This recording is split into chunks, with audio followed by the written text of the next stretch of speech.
which ain't easy when you're suspended between heaven and hell. I was determined not to give up, however. As Sheriff Plummer seemed quite a despicable character. When the vigilantes discovered what the sheriff was up to, people were outraged.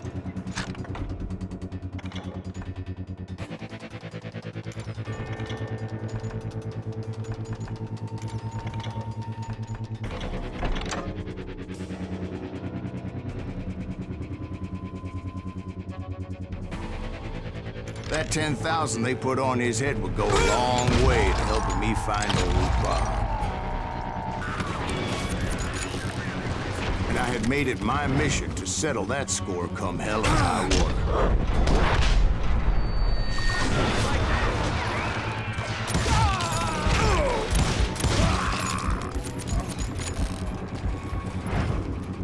But first, I would have to make a choice. Take the elevator or climb the ladder.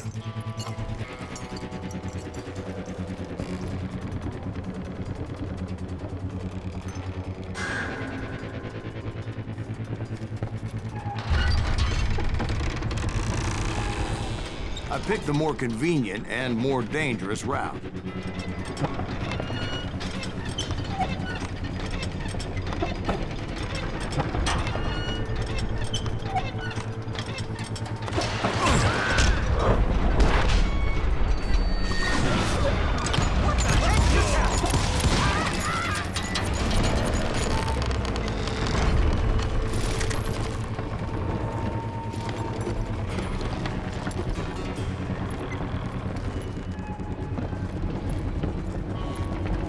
Plummer was a mad dog killer, and the people of Nevada City deserved better. Nevada City? Well, I thought Plummer met his maker in Bannock, Montana. Right, well, he was the sheriff of both places at one time or another, but that's neither here nor there. The point was, taking him down would save a lot of lives, including my own.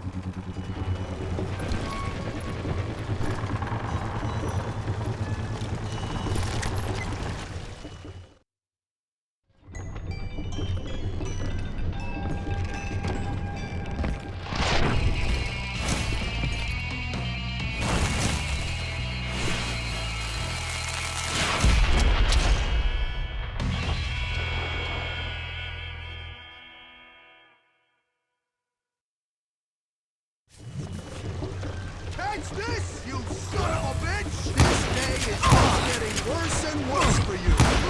Shut up. Henry Plummer was clearly unhinged, and I could see right away that this was gonna take some doing.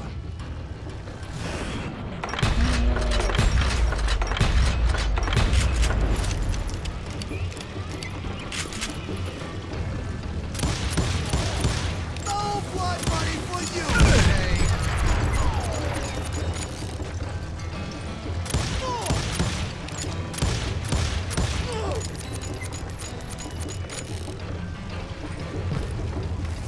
I got a lot more dynamite than you! I need some help here! Come on, boys! Take this cocksucker out!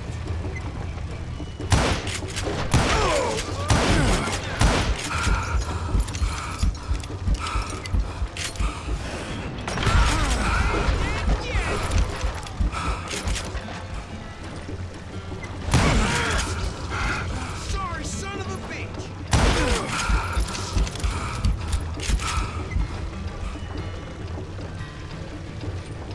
They're gonna bury you in a million pieces!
that's how Henry Plummer died.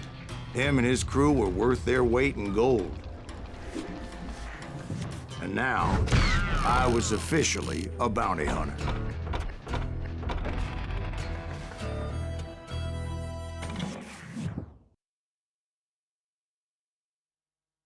So, did you finally go after that Bob feller?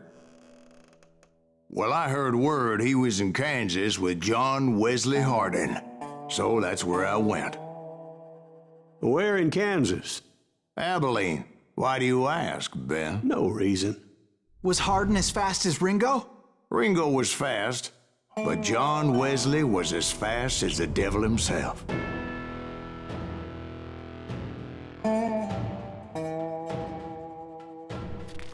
Hell, he killed his first man at 15. From that day forward, he had a price on his head and wouldn't back down for nobody, not even Wild Bill Hickok himself.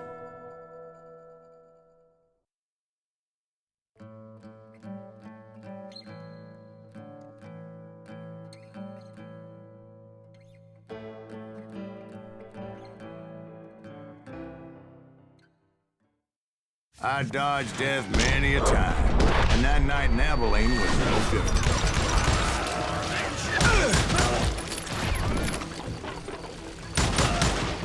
I was there with the intention of finding that bastard Bob and collecting the bounty on John Wesley. I thought the Texas Rangers got Hardin. Yeah, that's what they want you to believe.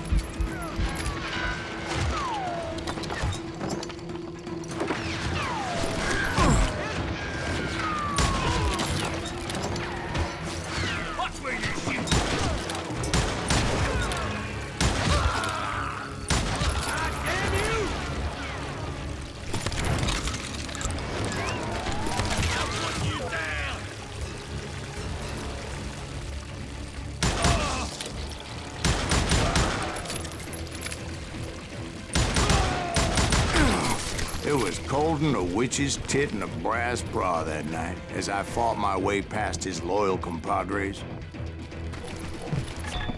to the very same saloon we're sitting in today. Look around and imagine this place painted in blood. Hardin was waiting for me, and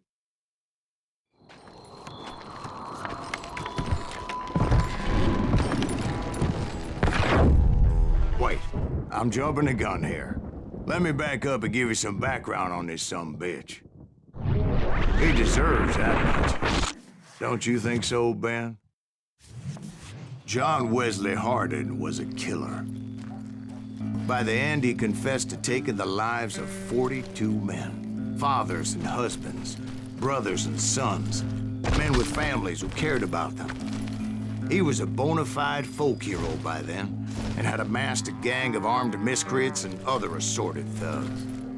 He and his men set up camp outside of town, and I was hoping Bob was among them. Damn it!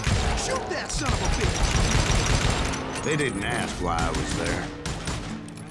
They knew. As most of them were wanted as well. I figured Hardin was here somewhere, but to get to him, I'd have to get past his gun hands. I had to spill a lot of blood to find out Hardin wasn't in that camp. He was carousing in town with his closest friends. Hardin's boys apparently didn't want me to reach the Bull's Head. Some were hightailing it into town to inform their jefe of my unwelcomed presence.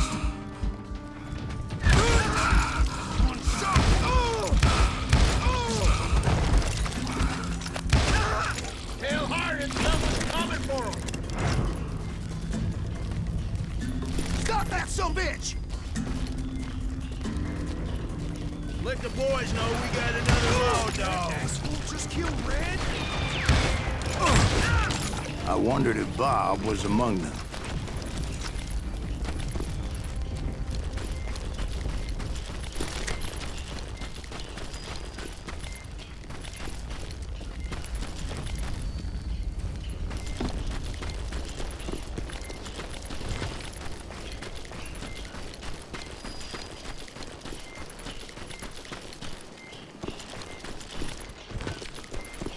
And I steeled myself for the fight ahead.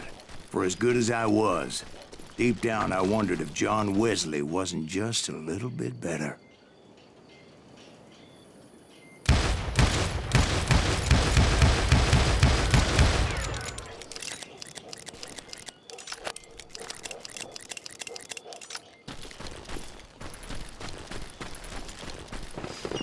Before I could test my mettle against Hardin, however, I would first need to dispatch his cadre of hired killers.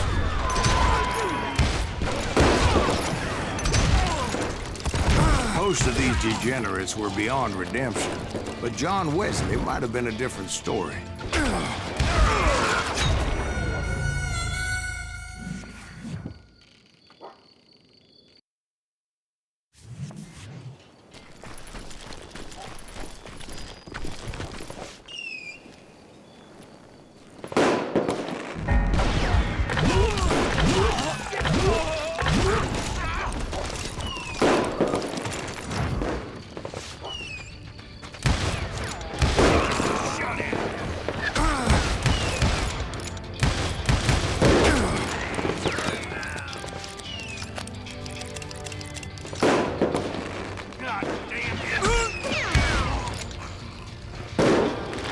I didn't learn until later that that night was in fact his birthday celebration.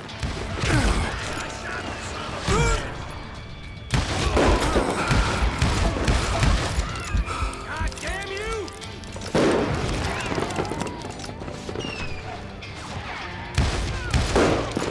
You're dead.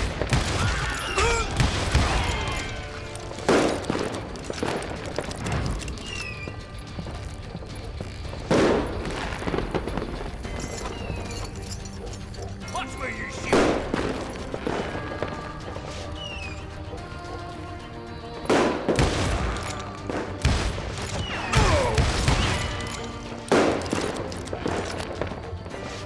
Shoot him! Shoot him!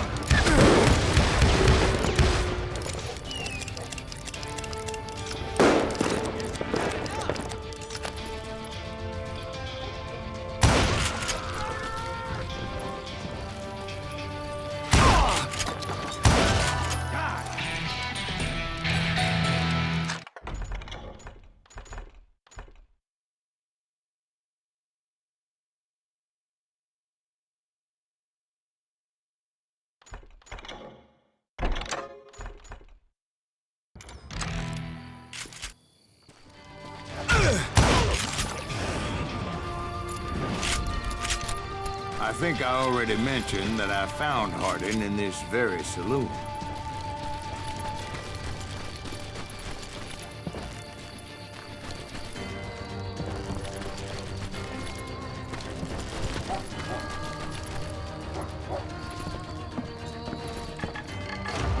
Suffice it to say, nobody there was happy to see me.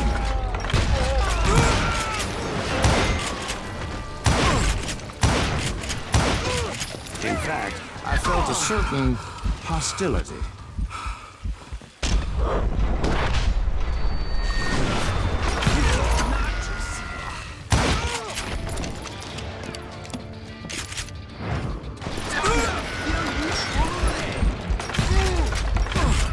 I was disappointed that neither Bob nor John Wesley were among the dead. But that was short-lived, as a moment later I was facing down the fastest gun in the West.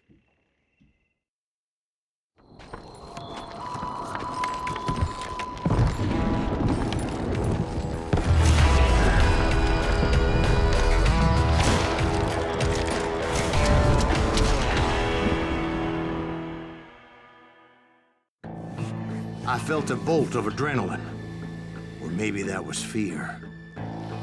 He was well known for his tricks, and I knew I'd need my own if I was ever to defeat him.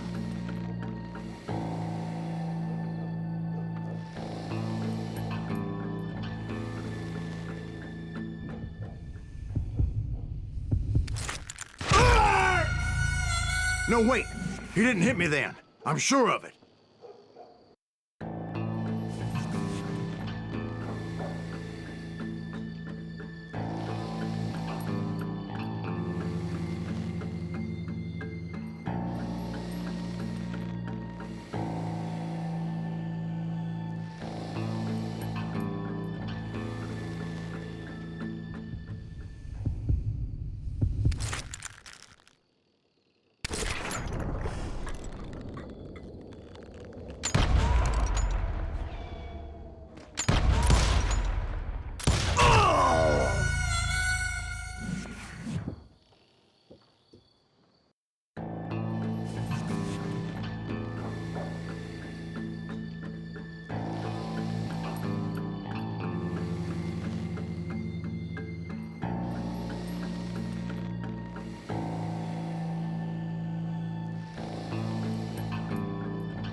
That man was faster than greased lightning. But being inebriated as he was, he didn't count his shots. And now, he was at my mercy. So he didn't die? No, I sent him to prison. Years later, after he was free, some restless Avenger took his life. Shot him in the back in a saloon just like this one. Anybody up for another beer? Ben?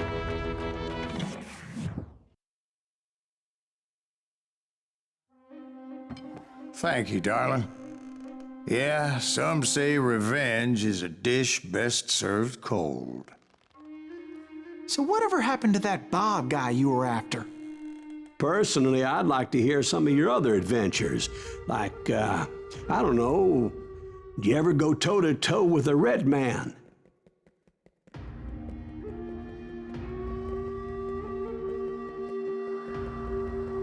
Yes, I did, Ben. I remember once I was after this renegade Apache, Grey Wolf. Strangely enough, revenge was also his primary motivation.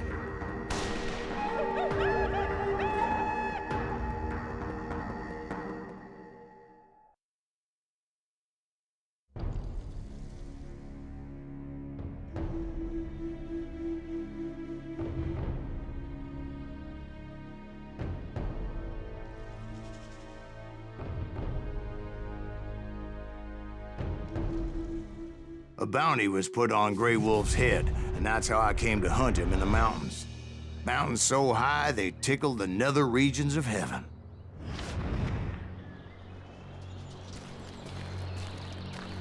Grey Wolf was a Chiricahua Apache medicine man who had led a war party in revenge for a massacre against his people. The U.S. Army had attacked his tribe during his daughter's sacred sunrise ceremony, and the slaughter was unspeakable. I understood his anger, as there's nothing more traumatic than seeing those you love die in a cruel and painful death. Right from the beginning, I couldn't shake the feeling that Grey Wolf was watching my every move. He led a band of young Apache warriors who wanted retribution and were more than willing to die for him.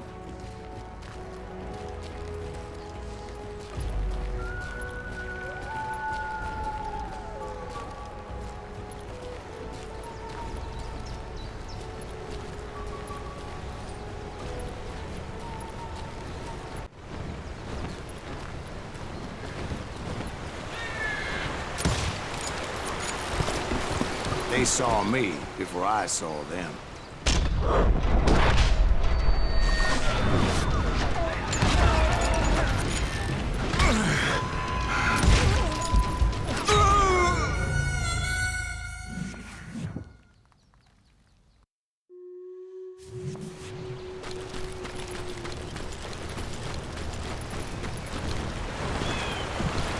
They saw me before I saw them.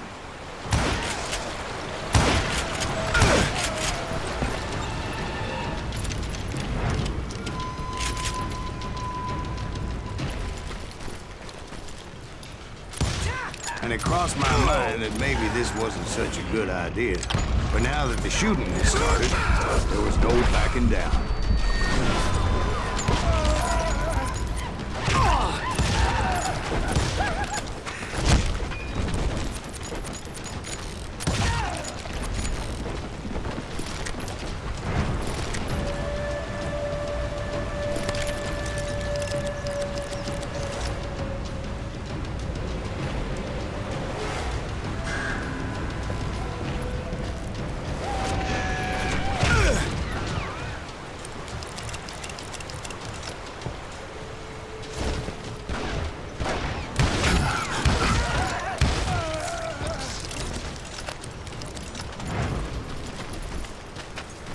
It was rugged country, the winter home of the Chiricahuas. And that's why they had retreated.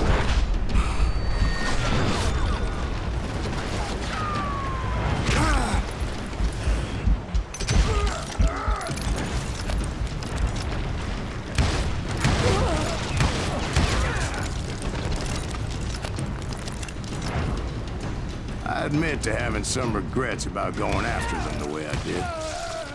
But then again, I got a lot of those.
Not at that moment, but I did find the entrance to their hideout.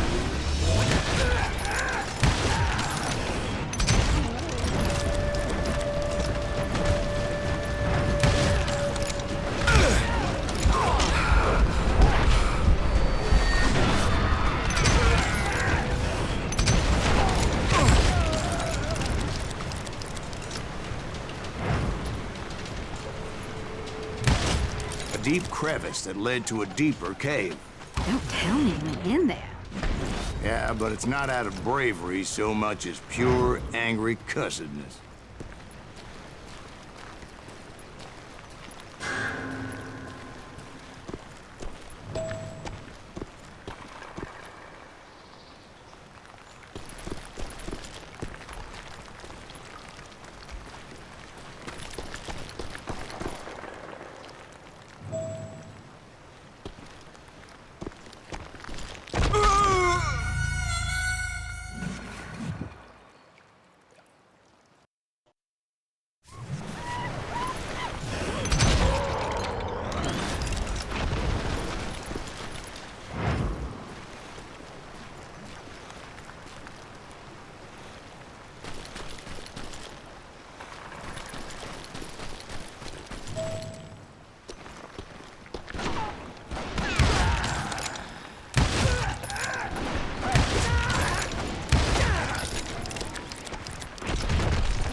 See, back then, I had a stubborn streak a mile wide, and I wasn't about to back down. So it was like pitch black in there? Actually, it was pretty well lit. They had torches on the walls.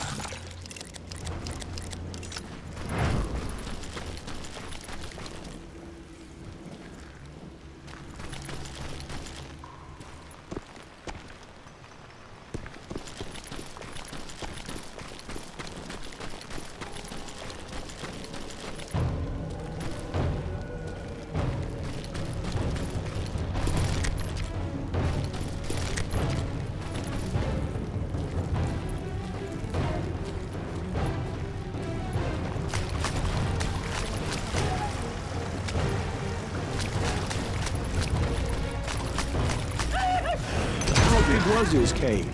Big as hell, Ben. Chiricahua had hid out there during the Indian Wars.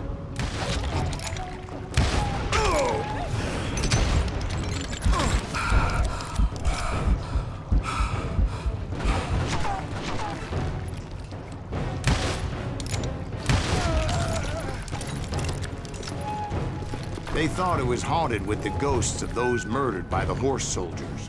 The cave was haunted with dead Indian ghosts? To be honest, I was more concerned with the live ones than the dead ones.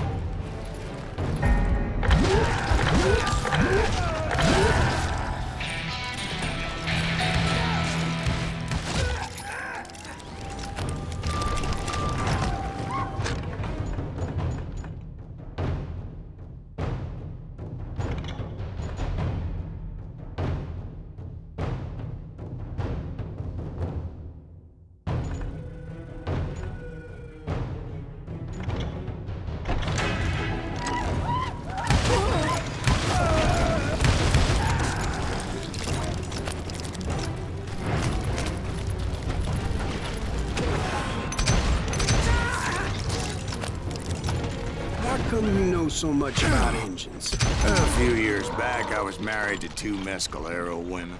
At the same time? Yeah, they were sisters. Polygyny is traditional among the Mescalero. So what happened? Oh, I had to get out of there. Those girls never shut up. Both of them nagging at me all the time. Drove me half crazy. Haven't seen them since. No, I mean, what happened with Grey Wolf? Oh, well, I pursued him into the Cave of Death.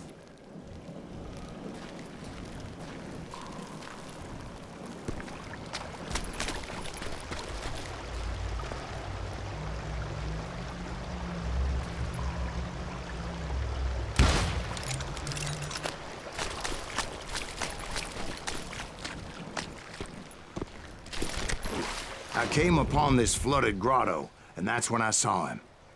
He came to me unarmed and unafraid. His voice echoed in the shadows, and I sensed he meant me no harm. You carry great darkness in your heart, and if you do not release it, it will claim your soul. The sound of his voice put some kind of ancient Indian spell on me. As his story unfolded in my mind. You will come to this place again and kill many more men, and the darkness will grow until it consumes everything that you are. The soul would have no rainbow, the eye had no tears. He said I was a great warrior, a coyote man, unequaled by any other pale-faced warrior, or something like that. The snakes will bite shadows of your past until a venom poisons your heart, and an echo of the song of the dead summons the spirits deep from within the mountains. I didn't quite get what he was saying, but there was definitely snakes. And indeed, his warriors surrounded me and attacked me like hungry wolverines. They couldn't stop me, though, and Grey Wolf wasn't in the mood for idle talk.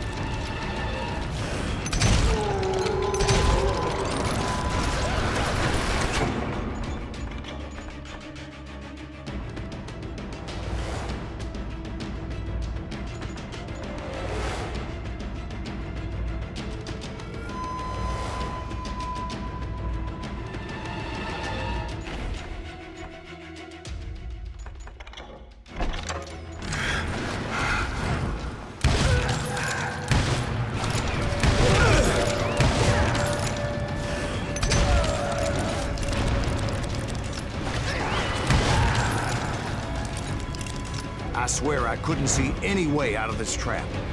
But suddenly, one just appeared. Kinda like a miracle.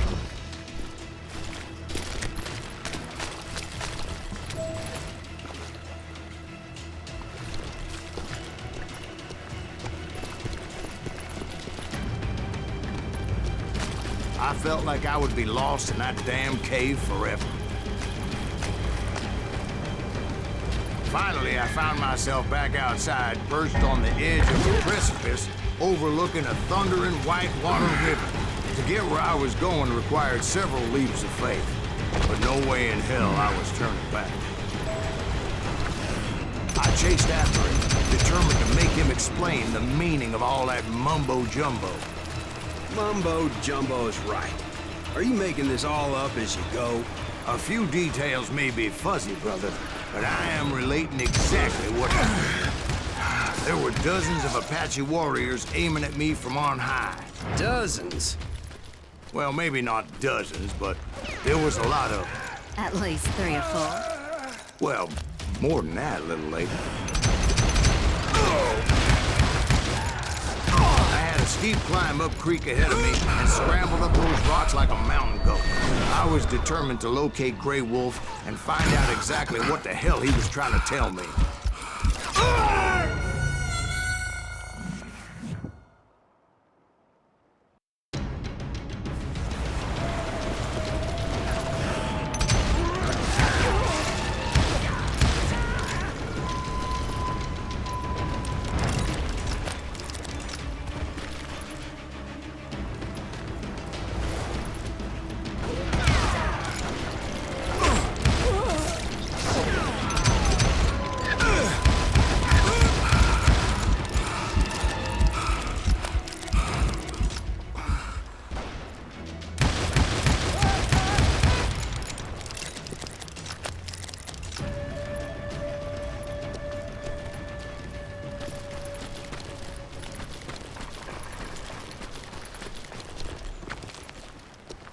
wouldn't you know it?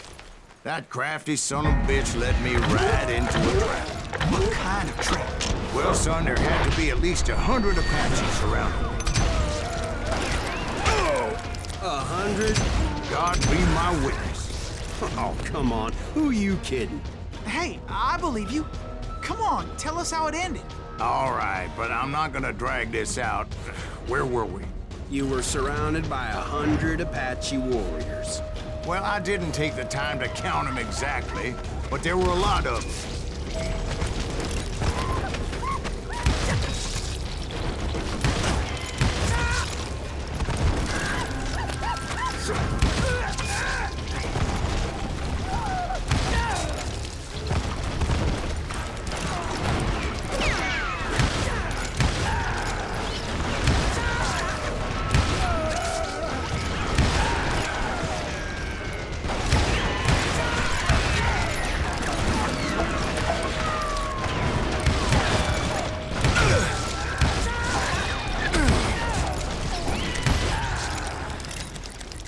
And in the end, a path appeared before me that I had not seen before. I followed it as I desperately needed to find out what Grey Wolf was trying to tell me. But it was like that son of a bitch disappeared into thin air.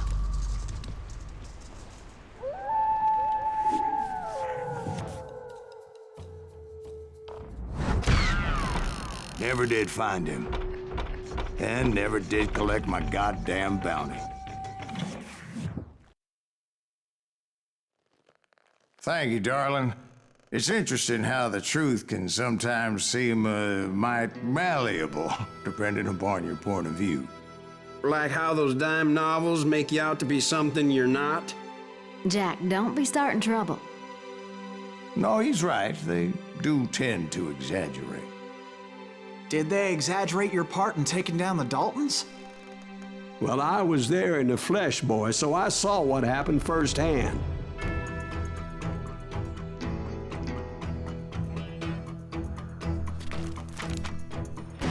Those Daltons were lawmen once, before they all went bad, robbing banks and trains clear across the territory.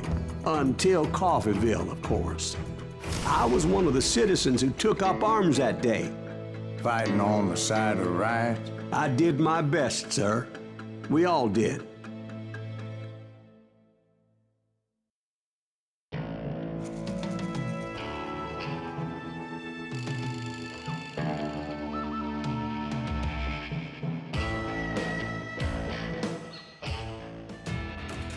It was early morning. One of my friends was a local gunsmith, and he handed out firearms to anybody who'd take one. You see, the Daltons got it in their heads to rob two banks at the same time. Two banks on the same damn street. Story was Bob Dalton's girl was always writing him about how he had no ambition. Oh, you're nobody next to Jesse James, she'd say. Finally, the bastard took his brothers to Coffeeville just to shut her up. Well, the locals recognized the Daltons right off. Before they could get away, half the town took up arms to defend their property. Their first mistake was pulling a job in their own damn hometown. The boys grew up in Coffeeville, so everybody knew them. The bank teller tricked them, telling them the time lock on the safe wouldn't open till 9:30. That gave the locals enough time to prepare an ambush for those sons of bitches.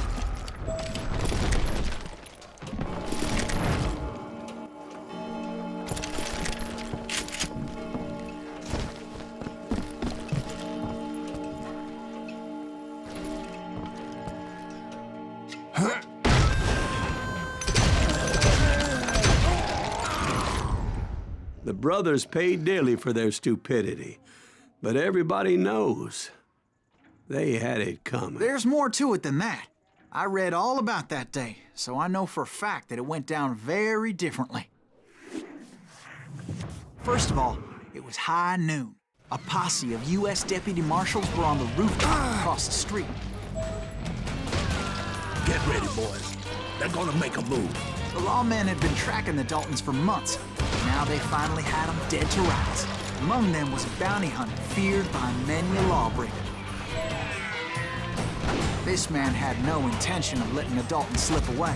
They met an adversary that day who had no fear and offered them no quarter. The marshals tried to get the Daltons to surrender. They'll give up eventually. We just gotta wait to suck the bitches out. This bounty hunter knew that the brothers were far too proud to ever lay down their guns. So he went in there alone to confront those criminals.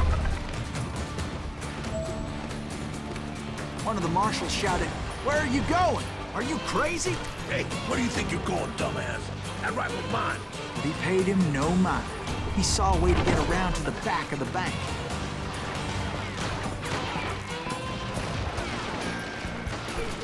Then he figured out how to hit the Daltons from a direction they weren't expecting.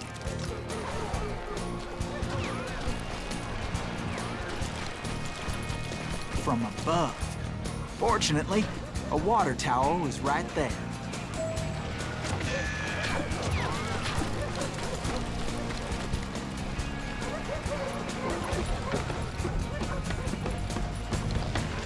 A moment later, he was climbing up a steep ladder, laughing at danger as he did. It was brave men like him who risked their lives to tame this wild country.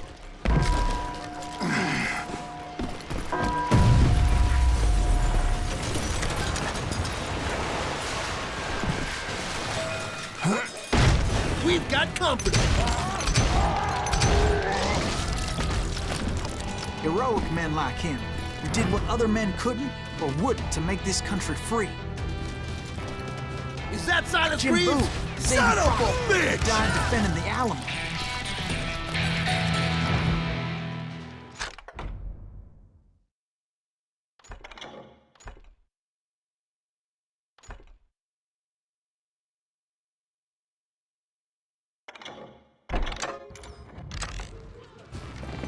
That's right.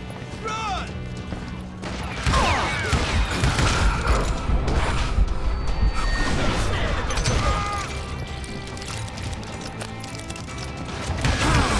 I'm gonna make you pay for that.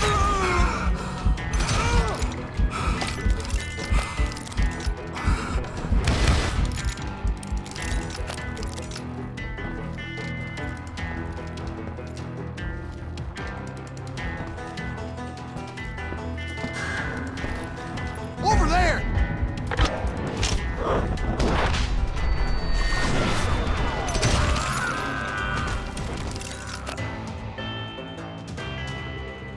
That's Silas Reeves! What the hell?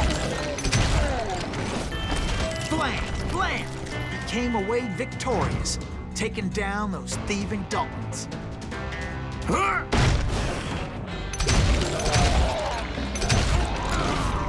His name was Silas Greaves, and when the dust finally settled, he was the last man standing.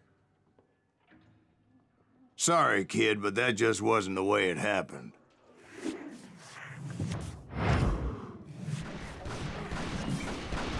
It was early evening, not high noon.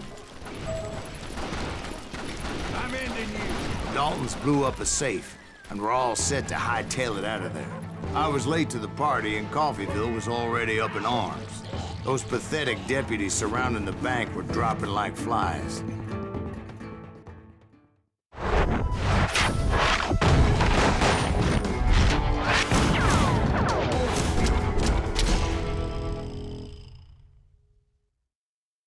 I had been tracking those jokers for months, waiting for them to do something reckless.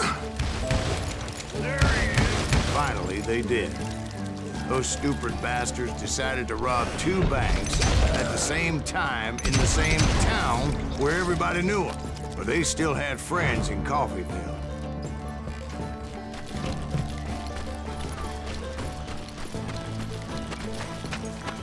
Hey, you got us. Those friends came after me like a pack of wild dogs, tooth and nail. They were coming at me from all directions. I caught sight of the Daltons running with the money and didn't want to lose them. Problem was, they knew the town better than I did. And to top it off, I found myself in the middle of another shootout entirely. Did the Daltons hole up at somebody's house? No, it was the Smiths, I believe. They were cousins of the Daltons. And they were shooting at the Browns, who were shooting at the Daltons. Which wasn't any surprise, because those two families have been feuding forever. And since the Joneses are related to the Browns, they shot at the Smiths, pissing off the Heimhoffers, whose daughter recently married a Smith. Well, bullets were flying every which way as all the old feuds in Kansas caught fire all at once. There was a hell of a lot of pissed off people in Coffeyville that day. But that's just the way life is sometimes. Shit happens.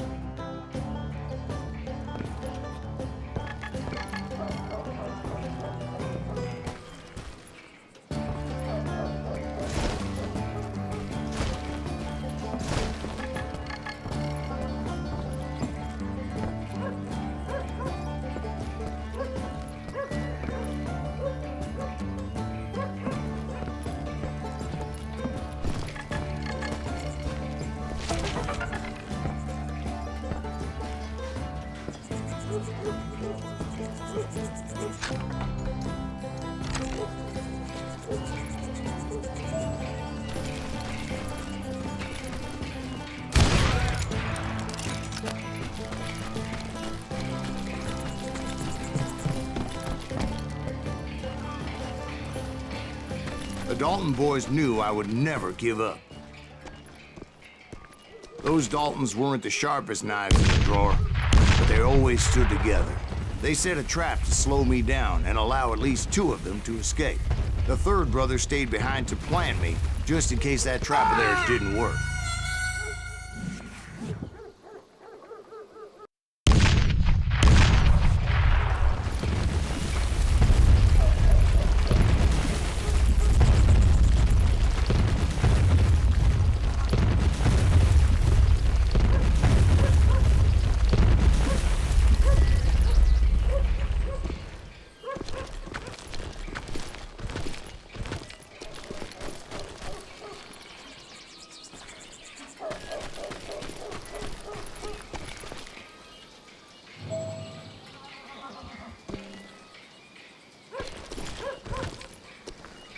It was Emmett, the youngest, and he decided to stand his ground and face me down. I ain't afraid of you, Silas Reeves. This is where it ends for you. He was determined to protect his brothers. And I understood how he felt. Taking me on all by his lonesome wasn't exactly a recipe for a long life. I'm gonna send you to the bone.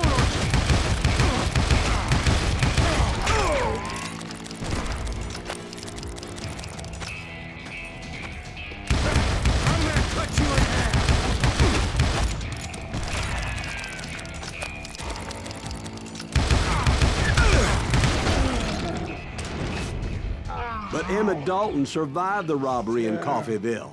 He's the only Dalton who did. They say he was shot 23 times. Well, Dwight, who do you think put all those damn holes in him?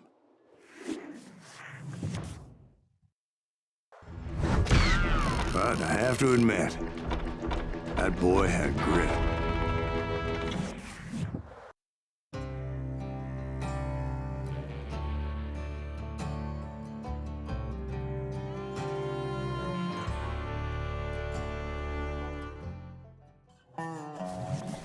We'll get those suckers! It took me a couple of days to track the Daltons down.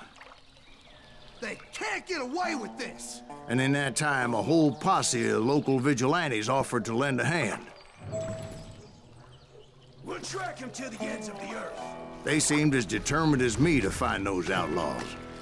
But as we headed into those swamps, it was like I had my own private army. There was no way those boys were getting away this time.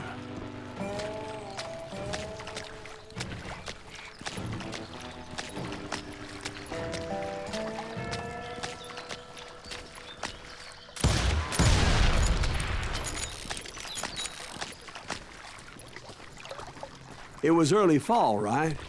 Beautiful time of year. At least you had the weather on your side. Not by my recollection. It was damp and foggy as hell.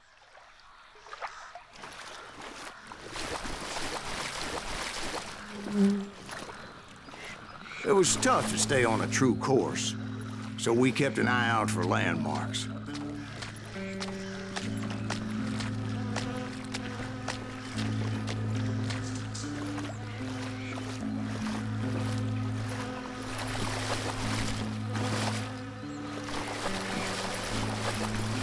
It was autumn.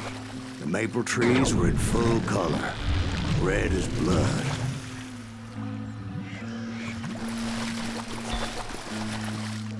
The rains that year were torrential, so the whole area was flooded. The vigilantes had spread out wide, and pretty soon I couldn't see anybody.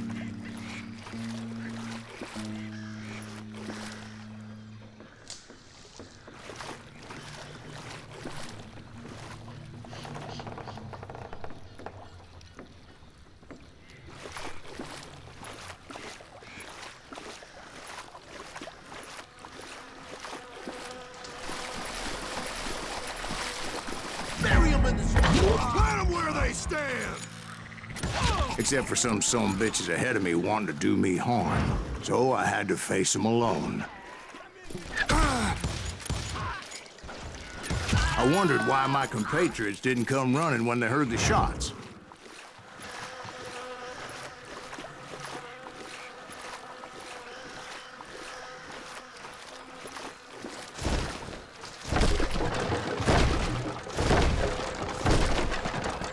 So did you find the Daltons? Not yet, but I did have the questionable pleasure of meeting a few of their friends.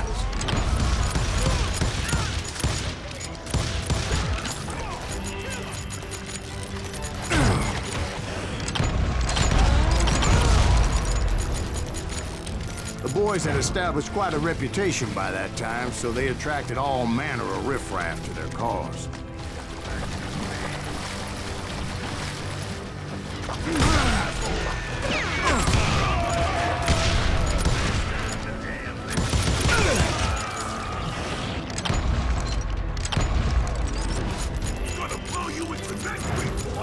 Bring it on!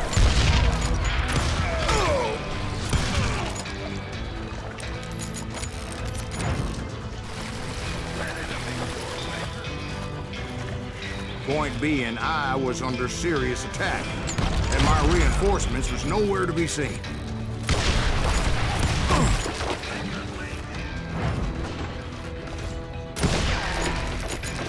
Bury him in the swamp!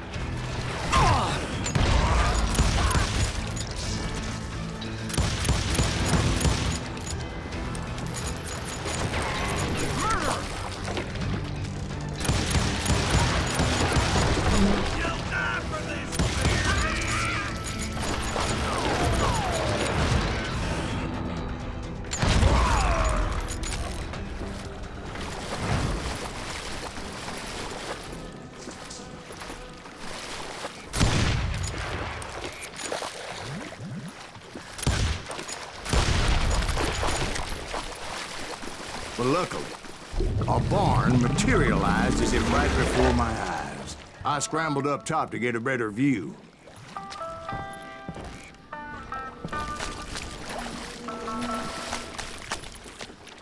But just ended up falling inside. So, how did you get out? The barn doors was open. About right then, I saw some suspicious characters running for the bushes. Of course, I followed them. But that goddamn swamp was like a goddamn maze, and pretty soon I had no goddamn idea where I was. Steve?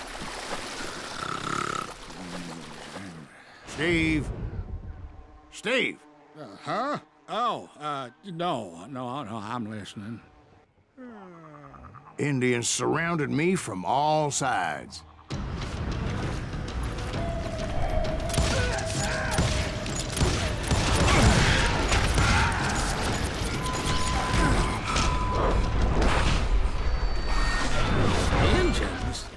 They were Indians. No. I just wanted to make sure Steve was paying attention. Now, where was I? You were following the Daltons through a swamp? That's right. See, Steve? Dwight's paying attention. No, I'm listening. I was just resting my eyes. So, where was I? The Daltons. Right. See, there's a reason so many outlaw gangs are made up of brothers. Being a brother is a very sacred thing. It's a bond like no other.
Hunter! Stop that, son bitch! So did you ever find the damn Daltons? Not yet, but I did find a few of their cousins. Kansans breed like rabbits.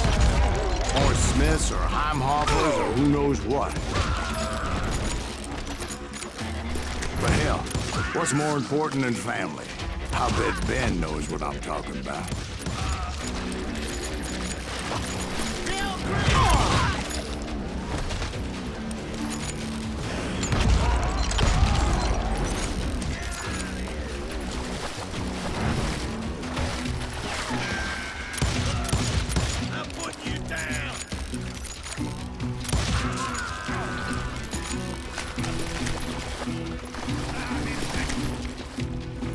What are you gonna do?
Those Dalton boys were out there somewhere, standing together against anyone who would threaten them.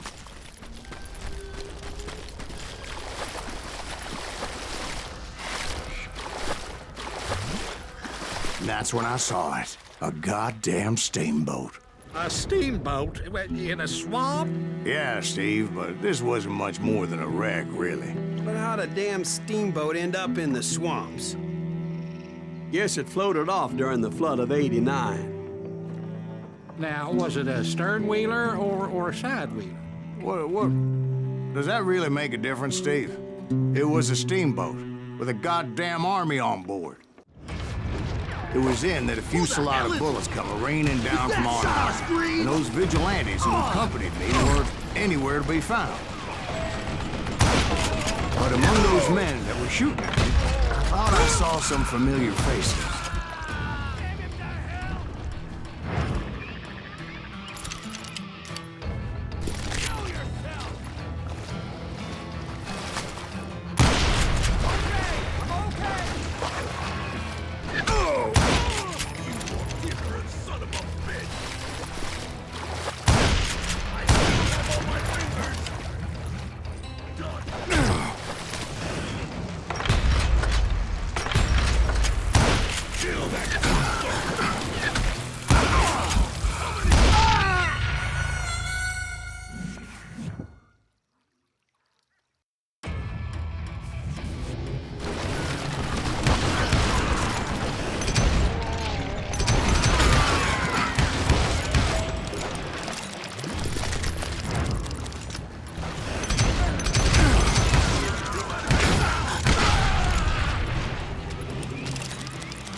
Somewhere up there, the Daltons were waiting on me.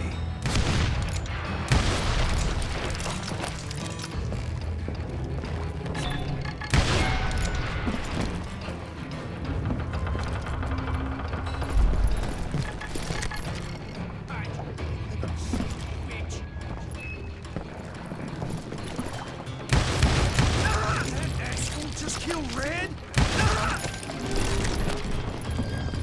Sounds like you don't give up too easy. That's the kind of man I am, Ben. I set out to do something, I'd do it. Surrender just ain't in my nature. Plus, I'm stubborn as hell.